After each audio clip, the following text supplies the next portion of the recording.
Salut la team Colibri! La semaine dernière, vous avez pu voir la pose de la porte à galandage avec son superbe habillage en chêne.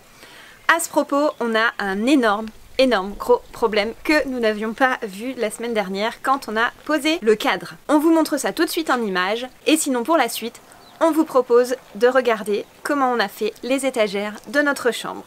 Parce qu'ils ont décidé de sortir de la matrice, ils construisent leur antidote pour entrer dans le monde réel.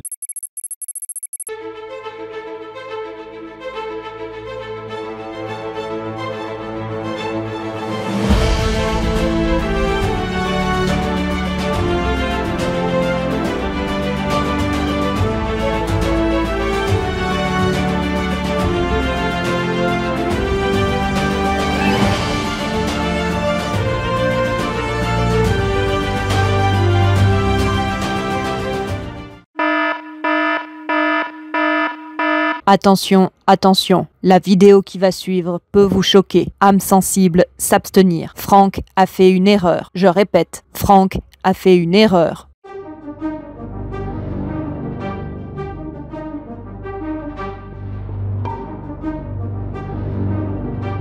Bon, alors on a un petit problème. On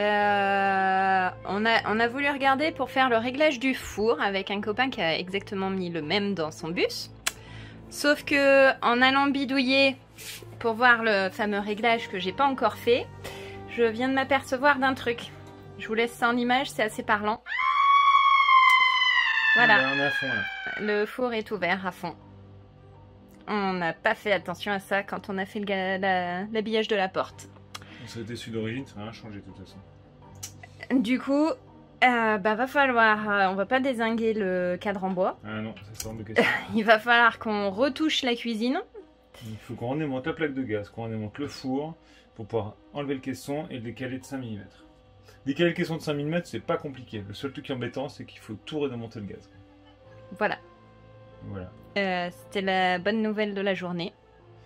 Ouais, la journée, ça sera pas aujourd'hui, je vais le faire. Je suis dans autre chose et on va... Donc voilà. On va le mettre en stand-by. Comme quoi on a beau tout réfléchir, à tout concevoir dans les moindres détails, et ben il y a toujours un petit truc qu'on oublie. C'est ça. Bon, l'heure est grave les amis. Très grave. Vous avez vu mon beau cadre en chêne? Ah, il est beau hein. Magnifique. Il est robuste hein. Ouais. Merveilleux. Mais On a un gros problème. le four, alors pour rentrer le poulet c'est un peu juste quoi. Et puis sortir la pizza aussi c'est un peu space. Donc bon on reste zen et on cherche des solutions. Alors on est obligé de renlever le four, le meuble du four pour que je le décale de au moins 5 mm. Donc décaler de 5 mm c'est pas un souci. Le souci c'est de dévisser le four pour le sortir. C'est ça. Parce que Sachant... figurez-vous que les vis... Je t'en prie, à tantôt. Ce qu'on dit dans l'histoire, c'est moi qui raconte. Donc ouais, donc les vis sont là derrière. Donc j'ai enlevé la première, avec le petit tournevis à cliquer, là, tac, clac, clac, nickel. La deuxième, pareil. Bon, la troisième, déjà, il a fallu y aller à l'embout. En tenant l'embout, en dévissant comme ça, mais ça a été. Mais la quatrième, là-bas, dans l'angle, j'ai appelé mon joker, hein, ma femme avec ses doigts de fée, mais ouais. Même moi, j'y arrive pas. Même toi, tu y arrives. Même moi, j'y arrive pas. Donc on a regardé des vidéos que vous n'avez pas encore vues, parce que ça vous allez le voir avant que vous voyez les vidéos de la pose de la cuisine normalement. Et oui du coup. Donc on a revu des rushs, voir où étaient les vis. Donc j'ai fait comme en face, j'ai mis qu'une vis là en bas, deux vis en haut que j'ai enlevé, une vis en haut que j'ai enlevé, et une vis dans le mur en bas. En sachant que la vis dans le mur, comme j'ai enlevé celle du haut, si elle ne tient pas plus, si elle a plus que ça sera pas trop grave. Et là, du coup, désolé je l'ai fait parce que quand je suis parti, même sans caméra on m'arrête plus. Du coup, j'ai enlevé les cales qui tenaient le caisson dans le plan de travail pour qu'il remonte un peu, parce qu'on a laissé 3000 de jeu, je veux dire heureusement. Donc j'ai passé le tournevis, je l'ai levé un tout petit peu, j'ai passé les lames d'oscillante dessous et j'ai coupé la vis. Parce que c'est pas grave, ça se verra pas, j'en mettrai une à côté et ça c'est pas un souci. Donc là je viens de la couper, donc, je suis passé par un côté pour pas abîmer le lino, par là, tac. Et je l'ai eu de justesse. Donc normalement, le caisson il doit tenir plus que par la vis du bas là. Donc, du coup, j'ai dû redesserrer aussi le gaz sur le four. Et ce qui va pas être marrant, c'est que pour revisser le gaz sur le four, il faut que je fasse tout à l'aveugle. Parce que j'avais fait avant de mettre la plaque de gaz là-haut. Mais le problème c'est qu'elle est toute mise avec leur joint là qui colle, donc j'ai pas trop envie d'arracher. Donc on va essayer d'en mettre la plaque de gaz avec un miroir et tourner en pouvoir. Voilà quoi, c'est la Renault du 9. Ce que je dis à Alice, c'est ce qui est le plus rageant. Mais bon. Donc là, normalement, ah oui, il faut que je coupe ça là-haut. Ouais, donc le caisson est bout. Donc ça c'est bon. Est-ce que je peux le ripad? Je peux tout. Ouais, alors du coup il bloque là en bas. Parce qu'il va falloir quand même arracher la vis du mur là, gentiment. Il ne faut pas le faire un bourrin pour pas qu'il arrache la moitié du mur avec. Mais...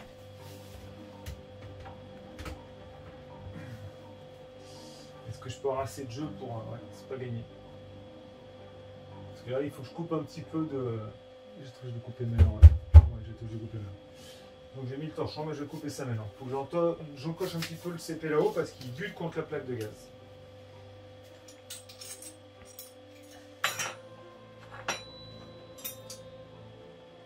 Donc on va faire ça. Bon, ça c'était la mauvaise nouvelle. La bonne nouvelle, c'est que je suis en train de remplir mes placards là. Wouhou! Tu peux spoiler, c'est dans la même vidéo. Ouais. De toute façon, avec la porte, on a bien spoilé parce qu'ils ont vu toute la cuisine. Oui, oui. On s'en fout, on n'a pas de cachette spéciale. C'est juste que nos vidéos, elles vous montrent comment on a fait. Et voilà, après.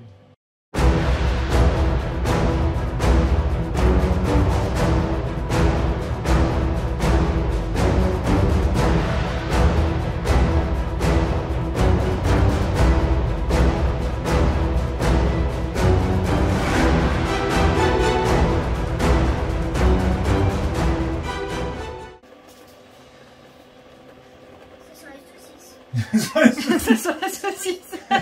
J'adore, moi j'en veux pas de ces saucisses, hein. Perso. Le jour où tu vas manger, tu me dis ce que je viens pas. Hein. Trop fort.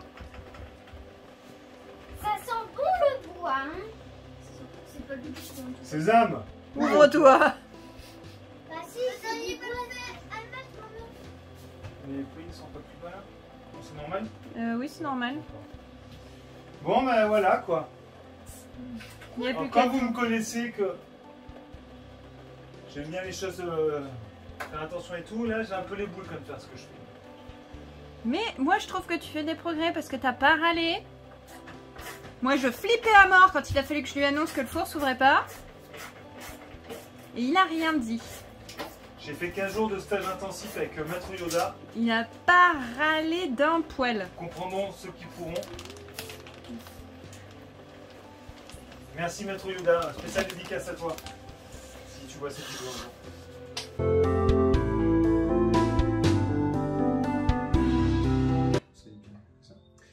Donc je suis en train de préparer les coffres, dans les étagères et les coffres pour notre chambre. Je vais plier ça. Donc comme vous avez dû voir, normalement le coffre dans la chambre de Rose, donc il y a un seul abattant. Et là dans notre chambre, il y aura 2 abattants. Hop.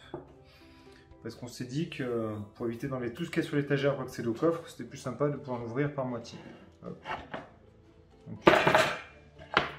Donc là je fais un essai pour voir si tout va bien avant de faire les 5 autres comme ça.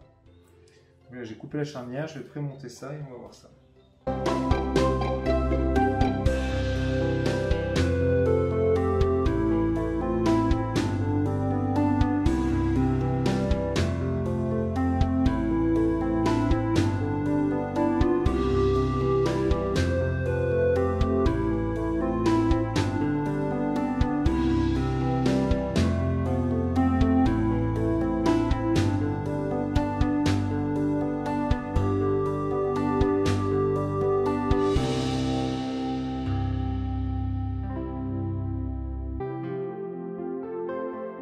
Allez, on va essayer ça.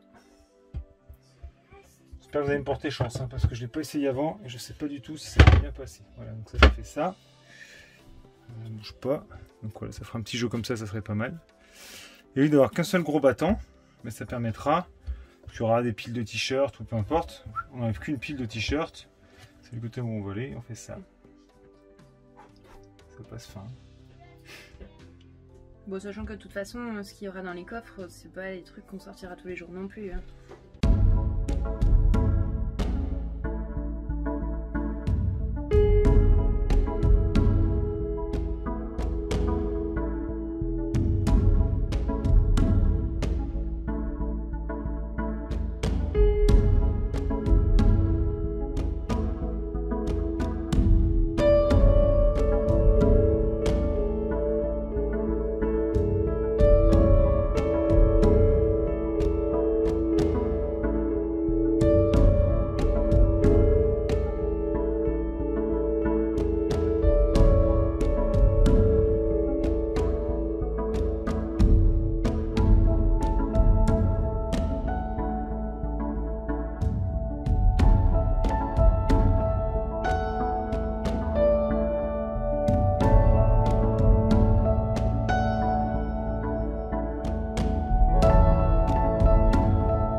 que les étagères et les pentes de coffre sont vernies, je vais percer pour faire les ventilations.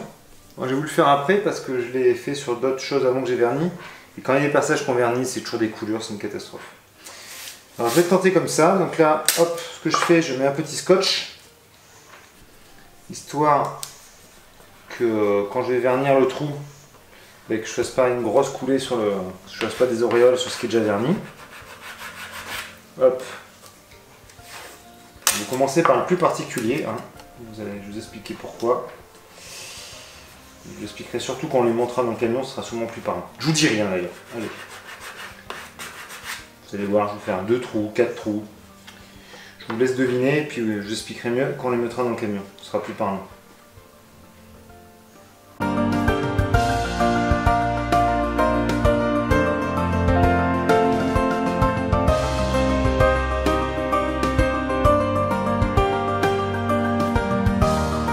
Alors une fois qu'on a percé ça, j'ai fait un essai, pas devant vous, hein. J'essaie de me mettre au point avant de vous montrer ce que je fais quand même. C'est mieux. J'ai fait un essai à la défonceuse, ça tournait trop vite, ça allait pas, parce que les mèches, j'arrive à les mettre sur la défonceuse, mais ça tourne trop vite. Et que j'ai fait comme essai, voilà, je fais un cassage d'arête par dessous là, mais quasiment pas d'éclat, c'est juste pour les bavures propres. Et sur le dessus, j'ai mis le scotch, j'essaie de le faire en papier de verre. Mais le problème, c'est que ça retrousse un peu le papier de verre, c'était pas top. Alors du coup, j'y vais à la ligne. Comme ça, je vais que vers le bas.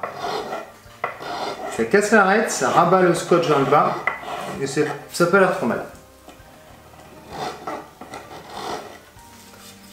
On n'est pas censé y mettre les doigts, mais bon.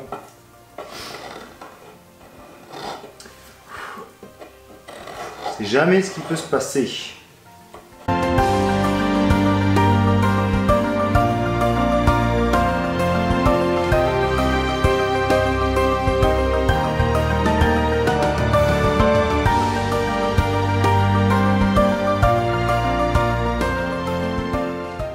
On posera les étagères, on refera un petit point sur la ventilation. On avait vu qu'on avait fait les placards. C'est que des essais. Je sais qu'on avait. Oula, je vais bouger un peu là. Ça sera comme ça, je ne change plus.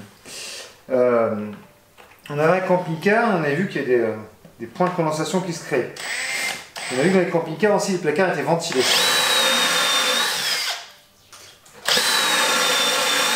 Donc du coup, on s'est dit, il faut qu'on fasse attention qu'il n'y ait pas de la condensation qui se crée dans les placards. Puis tout le monde nous l'a dit aussi.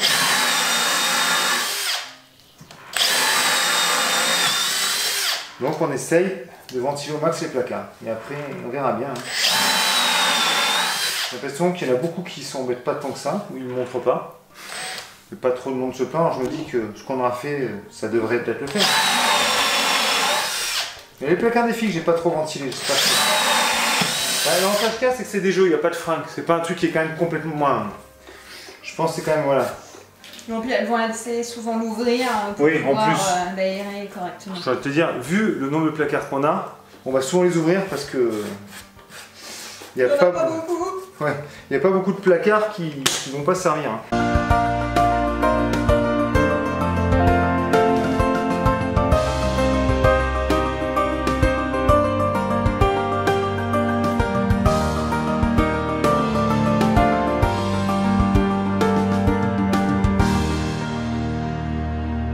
Maintenant que j'ai percé, comme vous le voyez là-bas, comme vous avez pu voir tout à l'heure, tous les perçages d'aération et de prise de main, je les ai vernis. Et maintenant, j'ai remonté tous les coffres. Donc, vu que les fraisages sont pas assez profonds, je leur en donne un petit coup. Parce que sinon, les têtes de vis se touchent les unes contre les autres et après, ça force sur la charnière.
les perçages parce que comme vous avez pu voir, il y a des ventilations à l'arrière, comme vous avez vu sur l'ancienne vidéo. Alice vous mettra le lien en haut à droite sûrement. Ouais, c'est quand on a fait les placards. Ouais, donc on vous a expliqué, on a fait des ventilations. Donc en fait, l'air peut passer de casier en casier, voilà. Alors celui-là, je ne l'ai pas encore fixé. Celui-là, comme je vous ai montré tout à l'heure, il y avait que 2 trous. Mais pourquoi il fait 2 trous là? En fait, c'est parce que, voilà, je montre là au fond. Donc je ne sais pas si vous vous rappelez, il y avait la ventilation dans le sommier. Donc il y a des trous au milieu qui reprennent l'air où il y a le chargeur convertisseur, le multiplus. Et ça ressort là de chaque côté. Et je me suis dit, vu que le seul entrée d'air, elle vient d'ici, si je perce tout là, je ne voudrais pas qu'elle passe tout dans ce compartiment-là. Donc j'ai limité l'aération là pour qu'elle ait tendance à passer dans les autres casiers. Alors je sais pas, c'est que l'improvisation, je ne suis pas expert en ventilation. Parce que vous voyez, elle peut passer là sur le côté. Comme ailleurs, voilà, elle peut passer sur le côté, elle est partout. Donc à nous qu'on va arranger, c'est qu'on ne bourre pas des trucs sur les fonds pour pas tout boucher. Mais bon, voilà, après, c'est juste qu'il y a l'air qui puisse circuler. Puis après on verra l'usage, quoi. Parce que là du coup les 4 placards, donc ces 2 là et les 2 en face, ce sera pour les vêtements, chacun de l'autre. C'est ça. Et après ici des livres, enfin on verra autre chose. Jeux, du bazar. Des trucs qui rentrent pas dans la cuisine quand ça passe, on verra, on sait pas. Et pareil dans les coffres, du coup, linge de lit et serviettes de toilette, comme ça. Oui, on va voir ça. Parce que dans la salle de bain, il n'y aura pas vraiment de placard pour stocker ça. On est en train de faire le point sur les toilettes, on n'est toujours pas décidé, mais il faut qu'on voie ce qu'on va faire pour pouvoir agencer autour, faire des petits casiers. Vous me faites confiance, hein, je vais trouver du rangement. Allez, c'est parti. Bon, ben voilà, on vous a montré celui-là, étagère et coffre, et je vais faire le reste, hein, on va pas tout vous filmer. Et puis voilà. Allez hop, on fera une vue d'ensemble tout film. Voilà le résultat.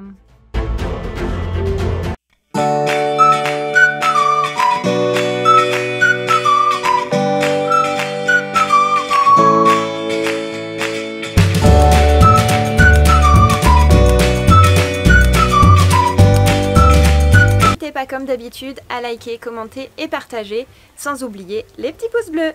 Bisous bisous la team!